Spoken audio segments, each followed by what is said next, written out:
Hello and welcome to Metro Home Theater Tech Tips. I'm Brent. I'm Adam. Welcome aboard and thank you for joining us. Today is one that's quite lively around here as a topic because we argue about it quite a bit. Yes, we do. So talk to me, Adam. What are we going to talk about today? Well, before we go into that too much, I do want to call out and say, hey, everybody who's checking in. If I do remember correctly, we do have Ray, who is out with one of our distributors up in Georgia. So everybody who's checking in up there, thank you so much for checking in. Everyone else who's checking on the live stream, thank you so much. As always, put any comments or questions or anything that you have to ask about what it is that we're talking about today. Make sure you put that over in the chat section over on the side over here. Or if you're watching this after it's been pre-recorded and you're watching it after the fact, you can put all that information down at the bottom. And of course, a like, a share, and a subscribe is always helpful. Brent, we are now up to 1,097 subscribers, so we are 3 away from 2,000. From 2,000. No, from 1,100. Well, 1,100. Math. Yeah. Math. You know. Yeah. New math. Modern math. Yeah. Exactly. So if you are checking in for the first time and you haven't subscribed yet, hit that subscribe button. We would really appreciate it. We're trying to hit the 2,000 mark here as soon as possible. And then, of course, if we helped you today or had some good information, a like, and then of course hit that bell notification to let you know when we go live, which of course is every Wednesday at 3 p.m. So gifts of money are also graciously accepted. Yes, of course. And then, of course, find us on all of our other social media, Facebook, Twitter, Instagram, LinkedIn, and I don't know, this is normally your thing that you said. You took it right out of my mouth, so I don't even know where to go. Yeah, me neither. So there we go. Hey, okay, so we got Andy, that's right, Andy Haber from Andy. up in, that's where Ray is today. So our topic of today is actually kind of exciting because this is something that you, the installers going out there and doing a job, you may have this question yourself. And so, Brent, the question of today's topic is, let's see if I can get it to come up correctly. Did IP kill the analog star? Well, do you want my short answer, or are we going to talk about it? We're going to talk about it. I mean, give me your short answer, and then we'll talk about it. And no, it didn't. Exactly. No, it didn't. Yeah. So when we do our, so basically, we're talking about, of course, analog surveillance systems. Video surveillance systems. Yeah, video surveillance systems versus an IP-based video surveillance system.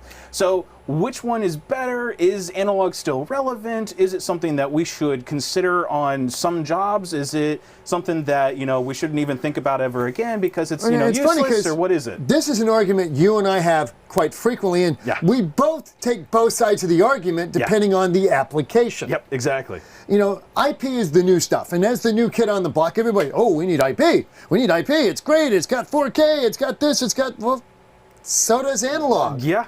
And it really comes down more than a lot of other applications to the job you're doing, why you're doing the job, what you're doing with the job, and the security requirements of the job. Yes. And the skill set, honestly.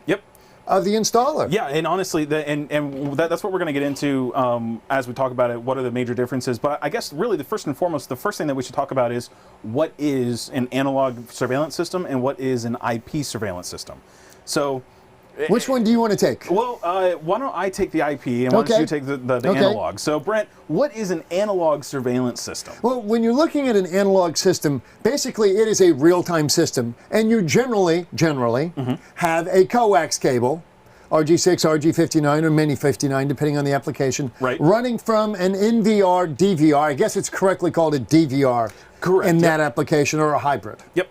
Well, and now it's now an XVR. XVR. Yep. And you'll have generally, and as soon as I say always, somebody will say but, generally a 75 ohm BNC connection, and all of your cameras plug into the back of one location, one box. Correct. You also are typically required to run auxiliary power to the cameras because that is typically not run over the coax. Correct. There are a lot of advantages to this. But we're not going to get to those yet. Yeah. So with the analog system, of course, like you were saying, everything goes back to one central location. It's run over a coax connection. That's one of the biggest difference between them. Very durable. Very durable. And it makes for a very honestly, it's a rather elegant and clean installation. And it's real time. Yeah. And that's I like that part. Yeah. So when we say real time, what we're talking about, of course, is that when something happens on camera with an analog camera and it shows up on the screen, the amount of time or delay between when it happens and when it shows up on the screen is much shorter versus something of an IP-based system. And we'll talk about that later on in today's episode. That's a good question. How many additional users can be added so all can view the same system via the app? Very good question. So right now with the new SpyCloud Pro system, as far as I can tell, you're ahead of the game. Yep. Explain IP system and write that question down. Yeah, so we'll come back to that question. Okay, so basically, with an IP-based system, an IP surveillance system, what you have, of course, is you have all these network devices that are on your standard IP network system, and then you have a central NVR of some kind, and all that has to happen is that NVR has to know what the IP address is. Of course, that's where IP comes from. It has to know what the IP address is of those cameras in those other locations. Now, the nice thing is that you have one wire, the category wire, for both your data connection and your power. Assuming they're using a PoE switch. Correct. In most cases, you are using a PoE switch. There are IP cameras that are not PoE powered. They have to be powered locally at the camera or in other avenues. Especially if you look at like our the wireless cameras, those you do have to power at the camera because unless you have a battery pack hooked up to it with 12-volt power, if you have like a car battery or something to it, you're not going to be able to last very long. They're not truly wireless. Yes, exactly. So. That's honestly one of the biggest differences. And we'll get into the specific differences here in a little bit as well. Well, for me, the biggest advantage that IP offers over an analog system is not so much resolution, but the ability to decentralize the wire points. Yes. Yeah. Because with a coax system, everything must come back to the device. Yep. There's no way around that. Yep. You can't have a device over there and a device over here and a device over here, and they share. Nope. So everything must come back to one device. Exactly. With IP, you can have as many switches spread out as you want as long as those switches ultimately talk back to the same point. Exactly. Yeah, so you can have, in fact, we had a really great episode. If you guys look back into our other Tech Tip episodes, we actually talked about the differences between the analog versus IP when it relates to how to wire it. There's a really great episode on that. If you look back in there, you'll find it in there as well. But in that episode, we talked about, okay, so if I have an analog system, I have to go back to one central location. And in that location, I have my DVR or XVR as for the new SpyCloud Pro series systems. But then also, I have to go back there because of power. Correct. And so in many cases, that's why we have these sitting out here. So these, of course, are power distributions for those systems as well. And so that, for analog, everything has to go back to these. Whereas, again, with IP, if you have a PoE switch that's in place, this is actually, IP is great if you have multiple locations on the same facility. So let's say, for instance, here at Metra, we have, I think, total of 7 different buildings here at Metro. Yes, and well over 100 cameras. Yes, and so in those applications, it's great because they have a central network switch that's here in the main building, and then from there they have fiber going out to other network switches in local areas in each building, and then all the cameras go back to those local nodes. And that's what makes it that decentralized setup for it really great because, again, on top of that, if something happens to the system at one of those nodes, that node goes down, not the entire system. And so it does help to ensure that security continues. Originally, like everybody else in the world, we were analog here. Right. Which meant that all the wires from all these outlying buildings had to be home run back to here. Right. Which was not a good situation, and it limited the quantity of cameras that we could realistically support. Right. With IP, the only thing that limits how many cameras you can support ultimately is the software of your controlling system. Right. So now, in today's world, when you look at analog systems, they're only analog from the camera to the DVR. Correct. Once they get to the DVR, they're now converted into a digital connection. Because at that point, we now have the ability to record it to a hard drive rather than like the old cassette tape Cassettes, or yes. Right, exactly. Also, I learned something interesting. Now, again, this is before my time. I wasn't born in the prehistoric ages. Before petrol? But yeah. Before petrol was made. So, but it was really interesting. Something that I never fully understood: frame rates of cameras. The reason why older cameras had such a low frame rate was if you wanted a 24 hours worth of recording on a 3-hour tape, you literally had to slow down the tape to the point where it's only taking 4 frames per second. Yes, and it could only absorb so much data. Exactly. And you had giant banks of VHS tapes. And what you would do is typically and they would have little stickers. You would write a date on it, and that tape would exist for about 2 weeks. Yeah. And then it would rotate into, you'd stick it back in the machine and get written over. Right. And the ability to pull up an individual frame, you had to play it back through the machine. Yep. To pick out a specific camera. Yep. And even then, because we're talking, low res, poor light conditions. We're talking pre-480p days. Yes. In we're 480p. talking VHS level, so it's Yeah. 385 on a good day. Yep. And then you're breaking down these little tiny cameras into it. Yep. But honestly, the infrastructure we laid in then, and Yep. we're talking then being the 90s, Right. with coax residentially in Soho, Yep. small business or small home or office, can still work in today's technology and give you 4K. Exactly. That's the nice thing about it. So Brent, let's talk about what we kind of gone over. What are the major differences? So now let's talk about the pros of each one. So when you have an analog-based system, what would you say is you personally as an installer? What is your number one feature of an analog-based system? Real-time video, Yep. number one. Yep. What you see is right now. Yep. Number two is the security within the system. Right. Because from a camera to the XVR or DVR, Right. you really can't tap into it. You know, when you look at the movies and they show people putting clips Put a in, clip, it's yeah, like, yeah. you can't do that in an analog system. No. No. But you can sign in to a IP system Yep. if If the integrator or system administrator did not make it secure at the individual nodes, Yes. the individual devices. So that's a really big talking point that we're going to go over today as well. Whenever you set up an IP-based system, make sure you put a password on not only the NVR itself, but also on the cameras. And I recommend grouping passwords. Yeah. Not a single password for every device in there. Right. But I like a password for the NVR/DVR/XVR. Yep. A separate password for the administrator. Yep. Individual passwords for the users. Which we did find out that the SpyClops has a maximum of 12 users that can be set up on On the NVRs and DVRs. Okay. On the NVRs and DVRs. That's awesome. Yep. I also, on IP cameras, I recommend having a separate list that you work from. Yep. That each camera number one is this password, camera number two is this password, camera number three is this password. Yep. Now, and you can rotate this from job to job, but I would start with a fairly universal, and I would have a separate password Yep. for each camera on the system. Right. Because without question, internal security is a bigger issue to me than external security. Right. Because when you're looking in externally, if you've got a properly set up firewall, NVR, XVR, they're not going to see those cameras easily. Yeah. So that's your number one feature Security, of yes. the analog system. So what I'll do is I'll actually say my number one for the analog as well. So for me, the analog system is just ridiculously easy to hook up.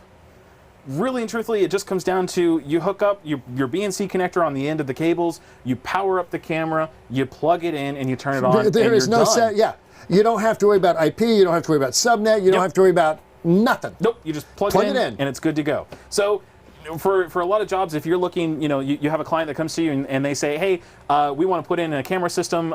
We've got X amount of cash to do it. And to be perfectly honest, we don't have enough cash to do too much craziness when it comes to the cameras. So we don't really care too much about feature sets. We just want the cameras to look decent, and we want it to be done pretty quickly. In a great picture. In a great picture. Analog. Throw an analog system in there, especially if it's a pre-existing system that you're just upgrading. In most cases, the wires are already there. Yes. And so you just plug in the new cameras, plug in the new XVR, and you're good to go.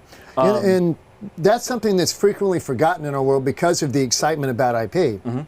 If you've got a job that's more than 3 years old, it's probably analog wiring. Right.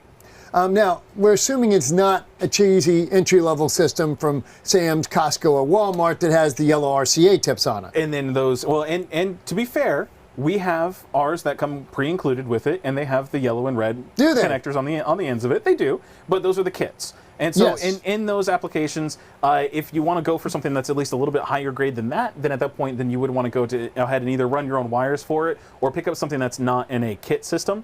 You can still buy standalone analog cameras as well as the XVRs that go along with it. Now, However, not a big fan of the RCA to BNC adapters. no, don't use RCA to BNC adapters. Go ahead and actually terminate it with BNC. Do yourself a favor. It makes a huge difference on that. This is actually a really good question for the app. Does each user added for the app viewer viewing need? Oh, hold on. Would each user added for app viewing need a new email address?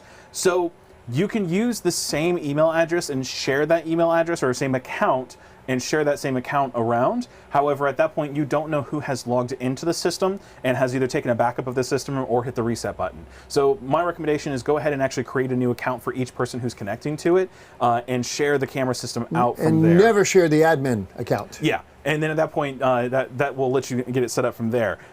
We do have Stuart, I believe, is in the chat, so definitely ask your questions. If I missed something, I'm going to go back through at the very end. We'll go back through and read all the questions, make sure we answer everything that we possibly can. So definitely keep putting them in the chat as well, and we'll get back to those as we basic get to security, whether it's IP or analog. Yep. When you're setting up the accounts, the admin don't share with anybody, and they have full access to everything. Once you get down from that, you can select what they can do, and users 1 through whatever. Yeah. And you can lock things out or allow things, but never share the admin password. No. Never share the So and that's on all systems. So now we've talked about our favorites of the analog systems. What's your favorite about an IP-based system? Scalability. Yes. Period. Yep. I can have as many cameras as I want that the software will support. Yep. And I can have them, as long as those wires, via fiber or copper, can connect the different switches together. Yep. I am not limited to distance like I am on an analog system. Right. Realistically, on an analog system, about 100 meters. Yep.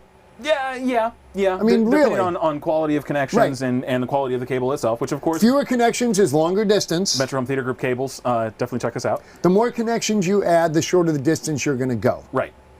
So less is more. Yep. With an IP system, because of the scalability, plain and simply, anybody can go to 460 Walker Street on Google and they can see our facility. Yep. We have a lot of buildings. Yep. We are not going to properly support that from a centralized point on an analog system. Right. But with an IP system, because of the ability to have local switches in each building and tie the cameras into that, Yep. we can support whatever. Now, here we're software based. Yep. Because we're bigger than anything we're going to support. Yeah, for our facility here, for our actual monitoring of our facility, we do use a full-on high-end Because we're 100 professional plus system. cameras. Yeah, we do have 100 plus, and we have multiple facilities across the nation That are all tied together. That are all tied together. Yes, exactly. So that is the advantage of an IP one. Yep. That the analog cannot properly support. Right. And that to me is the biggest advantage, is scalability versus easeability or ease of installation. Right. So that's your favorite thing. My favorite thing is control. Really and truthfully, it just comes down to the simple fact that I can control the cameras directly with an IP-based system versus an analog system. If you want to do a PTZ on an old analog-style PTZ camera, if you want to control that, you now have to run not only your coax run, not only your power run, but you your also data run. You have to send a control wire of some kind. So now we're running 3 different wires from the XVR down to the camera itself. Now there are brands out there that have it to where it runs those signals over the Multiplex coax. over the coax. It runs it over the coax, but the cost goes up dramatically. Yeah, and at that point you might as well go ahead and put in an IP system, put a PoE PTZ on there. But also, even down to the point where, I'll be perfectly honest, I'm a little bit of a control freak. If you guys have seen my other videos on the network side of things, I'm going to say, really? Yeah, I like to put things in specific areas on the network itself, so I know exactly where they are. Which kind of takes us back to our first statement on passwords and subnets and net addresses. Yep. So if you go back and actually, we'll make sure that the map for it is available for you all. But we have a network map that'll actually help you lay everything out. And the nice thing is that on that map it actually shows you IP address, username and password for the login for it on there, so you can log all that information and share it to your client or keep it for yourself if you need to go back to the job site and share it from tech to tech to make sure that everybody has the same information. But it also gives you other pieces as well and helps you kind of map everything out for it. And I just like to be able to control exactly where everything is, and it doesn't matter where I put it. In fact, to the point where with IP-based systems, technically speaking, if you have a camera that's connected to the internet in another building on the other side of the world, technically speaking, if you do the correct port forwarding and the correct security setup and everything for it, you can hook up that IP camera to an NVR here locally. Yes, and see it as part of your grid. Yep. Now, quick question. Yep. Is there, on the NVRs, DVRs, XVRs, Yep. is there any difference in how grid arrangement is done for your cameras, you know, laying them out on the screen, between IP and analog? No.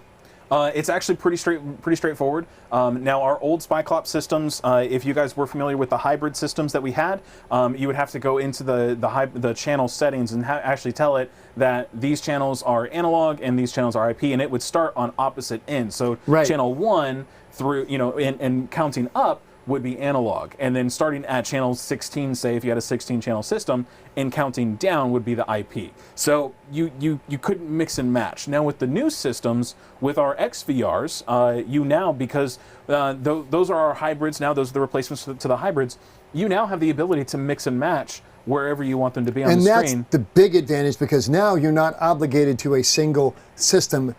You can do both.